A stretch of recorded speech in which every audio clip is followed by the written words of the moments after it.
మార్వాడి యూనివర్సిటీలో admission process అనేది ఎలా ఉంటుందండి? సో మార్వాడి యూనివర్సిటీలో ఇంటర్మీడియట్ అయిపోగానే ఎంపీసీ కానీ బైపీసీ కానీ వాళ్ళ కోర్సుకు తగినట్టుగా మినిమం 60% ఎలిజిబిలిటీ ఉంటే సరిపోతుంది.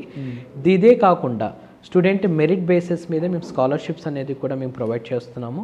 సో 95 అబోవ్ ఉంటే 90% అబోవ్ ఉన్నా, లేకపోతే 85 to 90, ఇలాగ 80 to 85 ఇలాంటి డిఫరెంట్ కాంబినేషన్లో స్కాలర్షిప్స్ అనేది కూడా మేము ప్రొవైడ్ చేస్తున్నాం సార్. సో మార్వాడి యూనివర్సిటీ గురించి మేము విన్నంత వరకు చాలా మంది అడ్మిషన్స్ చేస్తూ ఉంటారు. కొంతమంది చైర్మన్ అని చెప్తారు, వైస్ ప్రెసిడెంట్ అంటారు. అసలు పేరెంట్స్ ఎవరిని నమ్మాలి, ఎవరు జెన్యూన్ అనేది అర్థం కావట్లేదు. దాని గురించి మీరు ఏమంటారు? సో మార్వాడి యూనివర్సిటీలో అడ్మిషన్ అంటే చాలామంది పేరెంట్స్కి డిఫరెంట్గా కాల్స్ వస్తున్నాయి. మేము ఫీజెస్ ఇలా అని చెప్పి, నేను ఇంకో డెసిగ్నేషన్ యూనివర్సిటీకి ఒక అఫీషియల్ అని చెప్పేసి. బట్ మార్వాడి యూనివర్సిటీకి ఎలాంటి అఫీషియల్ డెసిగ్నేషన్తో ఎవరు ఇక్కడ వర్క్ చేయట్లేదు సార్. ఎవ్రీథింగ్ ఆల్మోస్ట్ అందరూ ఛానల్ పార్ట్నర్సే. బట్ ఎలాంటి డిస్కౌంట్స్ కానీ స్కాలర్షిప్స్ అంటే స్కాలర్షిప్ డైరెక్ట్గా ఏదైతే యూనివర్సిటీ మెన్షన్ చేస్తుందో యూనివర్సిటీ వెబ్సైట్లో క్లియర్గా మెన్షన్ చేస్తుంది.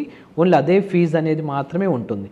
ఇక్కడ మీరు ఏదైనా రాంగ్ కమిట్మెంట్ ఇచ్చినా ప్లీజ్ డైరెక్ట్గా వెబ్సైట్లో కూడా ఒకసారి తరోలో ఫాలో అయ్యి అదే ఫీజు అనేది మేమనేది ఉంటుంది. ఈ మెరిట్ మార్క్సే కాకుండా ఎంట్రన్స్ ఎగ్జామ్స్ ఏమైనా ఉంటాయండి మార్వాడి యూనివర్సిటీలో అడ్మిషన్ రావాలంటే? లేదు సార్, ఇప్పటి వరకు మార్వాడి యూనివర్సిటీ మేము ఎలాంటి ఎంట్రన్స్ ఎగ్జామ్ అనేది కండక్ట్ చేయట్లేదు. Only we are believing only 2 ways. One, state government conduct చేసే ఇంటర్మీడియట్ ఎగ్జామ్ బేస్ చేసేసుకొని మేము అనేది కన్సిడర్ చేస్తున్నాము స్కాలర్షిప్స్ అనేది.